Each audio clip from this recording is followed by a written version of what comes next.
Assalamualaikum warahmatullahi wabarakatuh. Rekan-rekan mahasiswa semua, sebelum kita mulai perkuliahan untuk mata kuliah Operation Research, kita masuk di pertemuan ke-8 ya, di tanggal 23 November 2021.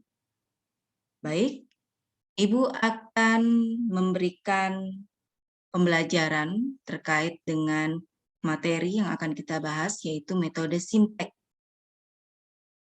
Ya, baik, ini adalah contoh soal ya, di mana pretest ini silakan dikerjakan untuk mendapatkan hasil yang maksimal. Baik, ya, sebagaimana pembahasan sebelumnya bahwa metode grafik tidak dapat menyelesaikan persoalan linear program yang mempunyai variabel keputusan yang cukup besar atau lebih dari 2. Maka dari itu, untuk mencari variabel yang lebih dari 2 itu, kita bisa menggunakan metode Simplex. Nah, metode Simplex sendiri seperti apa? Atau bagaimana sih definisi dari metode Simplex? Yaitu metode yang dapat kita gunakan untuk menyelesaikan persoalan manajerial, ya, ke dalam persamaan matematika. Nah, ini sepertinya sering sekali Anda pelajari terkait dengan program linear, ya, yang mempunyai variabel keputusan yang lebih besar atau sama dengan 2, ya, sampai dengan multivariabel. Nah, sebagai pembanding aja, metode grafik ini bisa kita gunakan apabila jumlah variabel keputusan maksimal itu ada 2. Sehingga ya dapat kita katakan apabila suatu persoalan terkait dengan linear programming dapat kita selesaikan dengan menggunakan metode grafik. Baik, ini adalah bentuk umum dari metode Simplex, yaitu ada 3 buah ubah keputusan, ya, ini ada X1, X2, X3, dan 3 buah kendala dengan program maksimisasi. Ya, jadi dapat kita katakan bahwa metode Simplex ini merupakan suatu metode yang memang diciptakan atau yang memang sudah dibuat khusus untuk membuat suatu keputusan yang menggunakan variabel lebih dari 2 atau sama dengan 2, gitu ya. Dan sebelum kita melangkah lebih jauh, ya, tadi pengertiannya sudah kita ketahui. Nah, ini adalah fungsi tujuan, yaitu dengan memaksimumkan, ya. Nah, kemudian ada kendalanya juga di situ. Oke. Nah, beberapa langkah penting terkait penggunaan metode Simplex ini, kita bisa lihat di sini ada beberapa kontribusi, ada koefisien fungsi kendala, ya. Kemudian, nah, ini adalah tabel, ya, di mana sebenarnya ini merupakan suatu definisi saja ya, bahwa tabel ini dibagi menjadi 2, gitu ya. Ada peubah keputusan, ada peubah dummy, gitu ya. Jadi sepertinya akan lebih mudah lagi jika kita akan berlatih soal. Ya, untuk definisi bisa Anda baca lebih lanjut melalui PPT yang sudah di-share.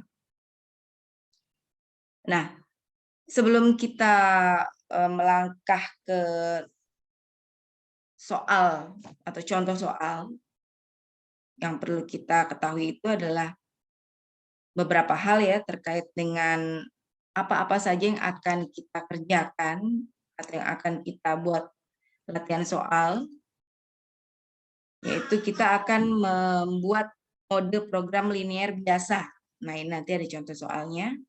Membuat atau merubah formulasi linear tadi yang biasa menjadi formulasi standar seperti apa. Mudah sekali, nanti akan kita buat latihan soalnya. Kemudian menyiapkan tabel simplex awal. Nah, kurang lebih seperti inilah contoh tabel simplexnya ya. Nah, kemudian kita akan memasukkan nilai-nilainya nih ke dalam tabel tersebut. Dan variabel dalam formulasi tadi, yang terkait dengan formulasi standar tadi, kita masukkan ke tabel awal ini. Ya. Kemudian kita akan melakukan proses literasi. Kita di situ ada tujuan, kita akan ada berbicara kendala juga.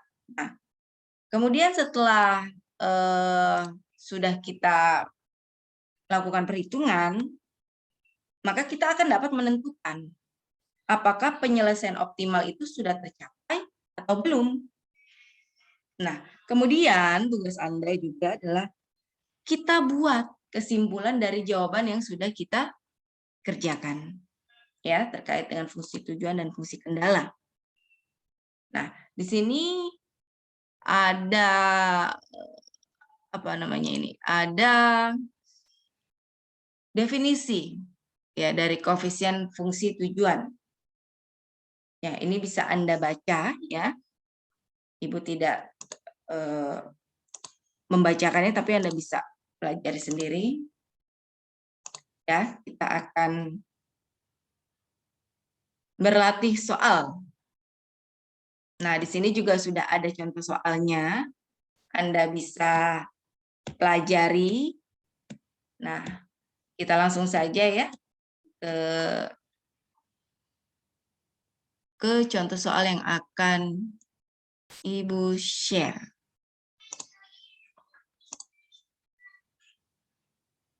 Oke. Nah, ini merupakan contoh soal untuk metode simplex. Oke. Nah, kita lihat di sini. Ya, di sini ada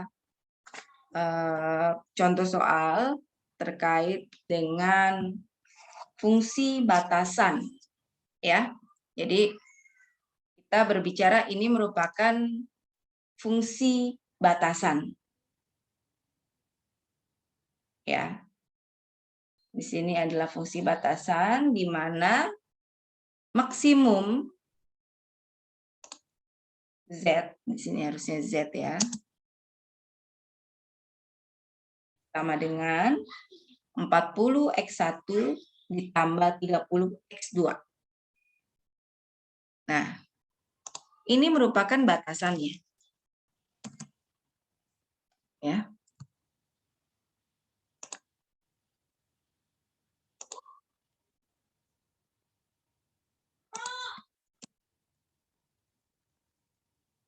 Oke. Batasannya apa?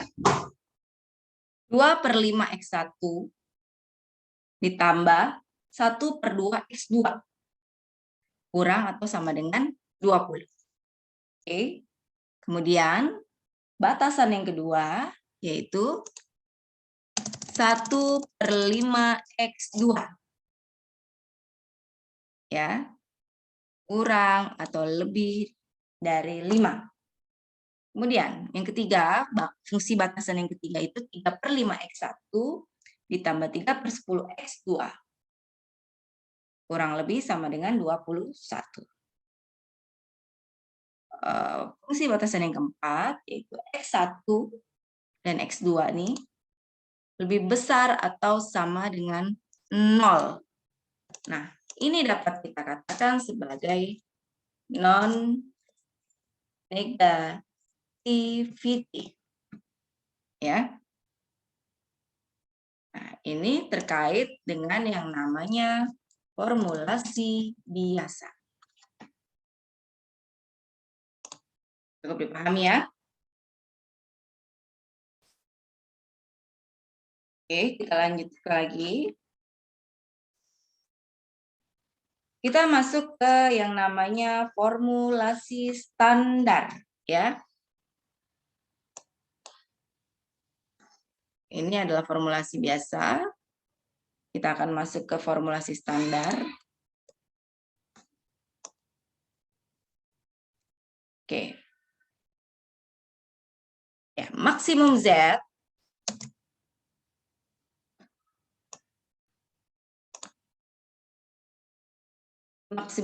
itu sama dengan 40x1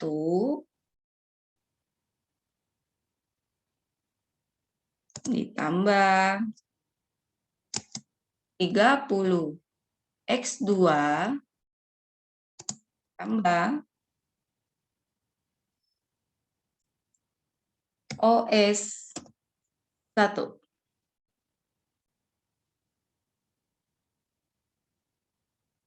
tambah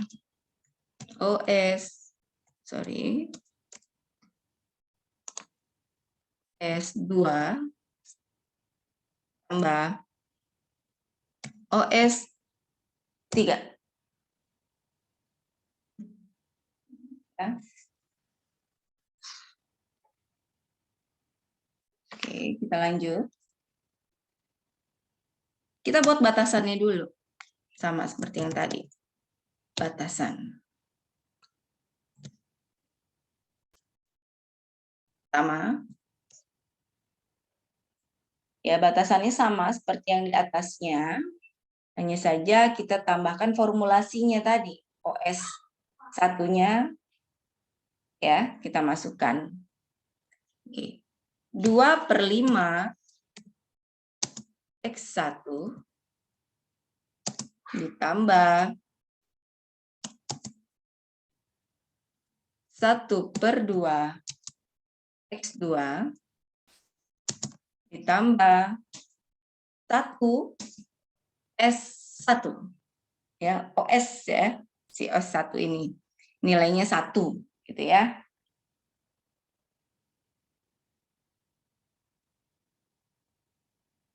Oke, kita lanjut. 2. Kita masukkan lagi tadi batasan yang kedua. 1/5 X 1/5 X2 ditambah 1 S1 sama dengan 5. Oh ya, ini tadi belum sama dengan yang belum ditulis ya. Oke, sama dengan 20. Oke.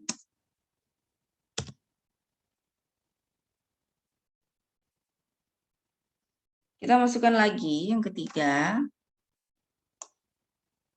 Ya, biar agak cepat.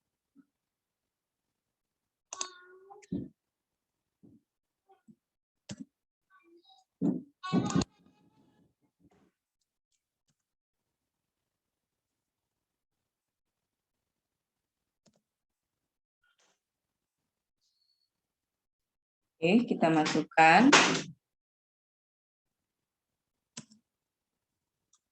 Ditambah 1 S1 sama dengan 21.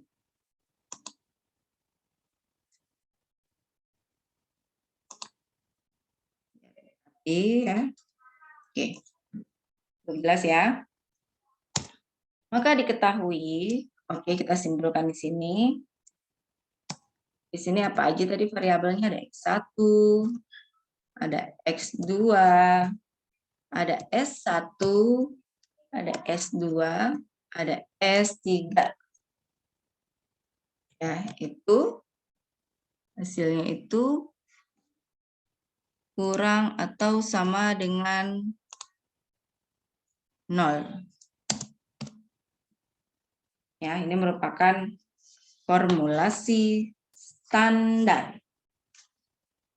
Ya, ini dikatakan 0 karena tujuannya adalah non-negativity. Ya. Oke. Inilah yang dikatakan dengan formulasi standar.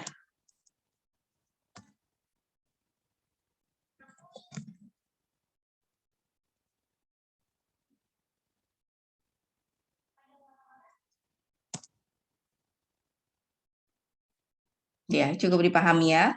Selanjutnya, kita akan membahas yang namanya setelah formulasi biasa dan formulasi standar kita buat, kita akan masuk ke step berikutnya, yaitu kita akan membuat yang namanya tabel awal. Tabel awal.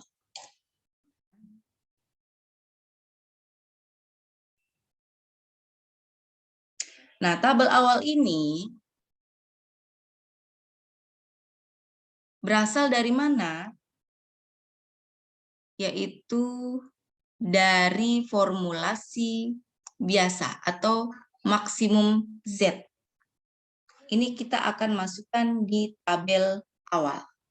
Ya, kita buat tabelnya.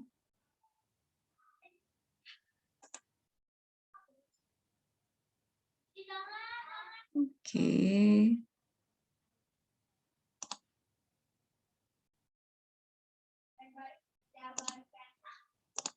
Tabelnya ada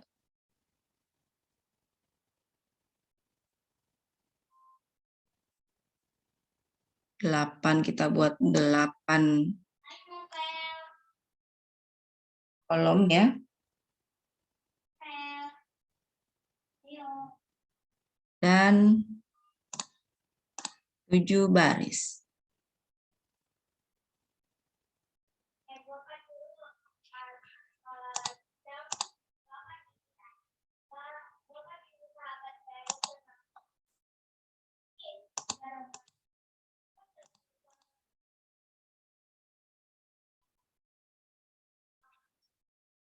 Oke.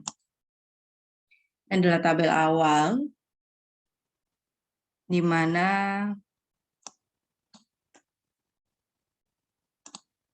ini merupakan basis ya, basisnya itu tadi si S1, S2 ya, S3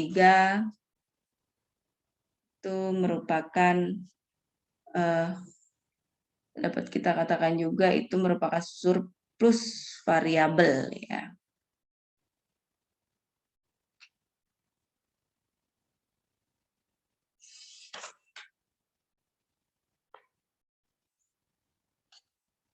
Oke. Kita lanjut. Kita akan membuat ya, kita peta-petakan ini, kita masukin tadi nih si S-nya nih. S1. Sorry. Kita masukkan dia S1.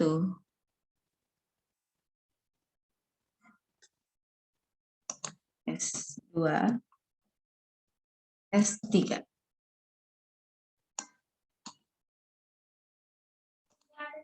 Ini adalah EJ.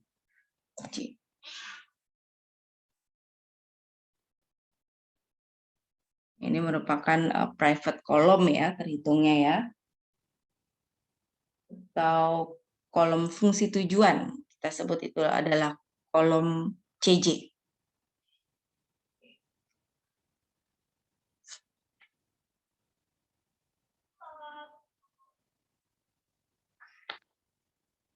Kemudian kita masukkan nilainya tadi ya. Nilai dari maksimum Z-nya itu berapa? Yaitu adalah maksimum Z sama dengan 40X1 ditambah 30X2. Ini adalah kolom X1. Ini adalah kolom X2. Nilainya berapa? Nilainya 40 dan 30. Nah, S1, ini S2, ini S3. Nilainya berapa masing-masing? Kita lihat di sini. Ya, di maksimum Z-nya, di formulasi biasa itu 0. 0. Oke.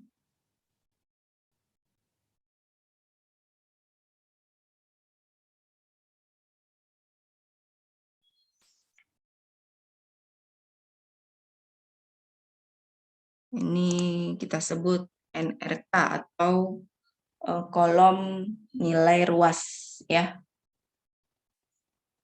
Kolom nilai ruas kanan gitu ya. Oke.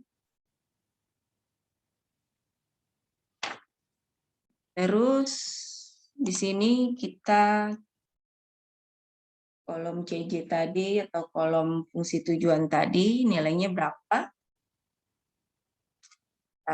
Tulis saja dia 0 karena nilainya masih 0 ya.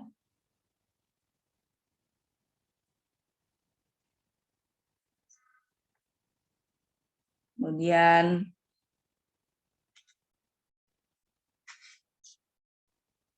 nah ini kita akan tulis menjadi ZJ. Nah ini adalah nilai marginalnya ya, angka atau hasilnya. Nah nanti kita akan tulis di sini. Oke.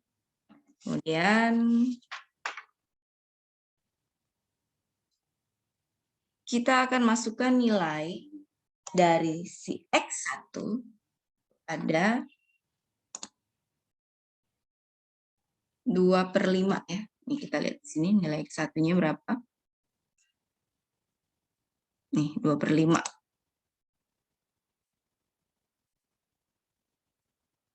Di sini belum ditulis nih. Oke, hapus tadi.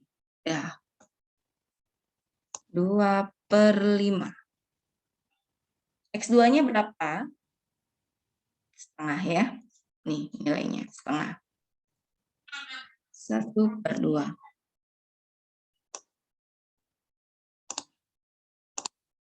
Oke. S1-nya 1, ada nilainya dia. Oke. 2-nya tidak ada ya. Yang diketahui hanya S1-nya saja. NRK-nya berapa? Nih, nilai ruas kanannya. 20. Oke. Selanjutnya, kita akan masukkan nilai yang batasan 2. Ini 0. Ya, X1-nya tidak ada dia. 0. Kemudian, X2-nya berapa? 1/5. 1/5.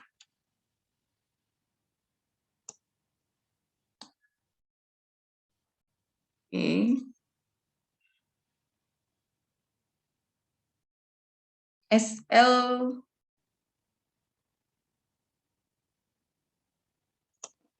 sorry, ini kita ada sedikit revisi ya. Ini masuknya di S2. Yang ini adalah S3. Oke.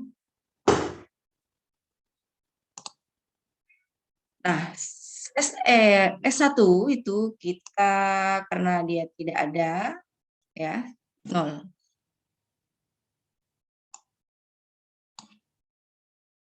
Duanya ada nggak? Ada. Nilainya berapa? 1. 3-nya 0. Nilai ruas kanannya berapa? 5. Oke. Sama, ini juga kita tulis ya. Oke. Ini nilainya 3/5. Ini X2-nya nilainya 3/10. Untuk S1-nya nilainya 0. S2-nya 0. S3-nya 1. Ruas kanannya berapa? 21.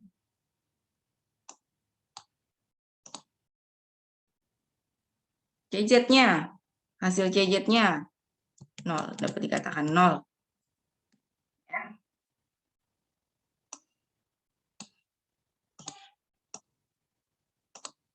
Nah, di sini kita akan menghitung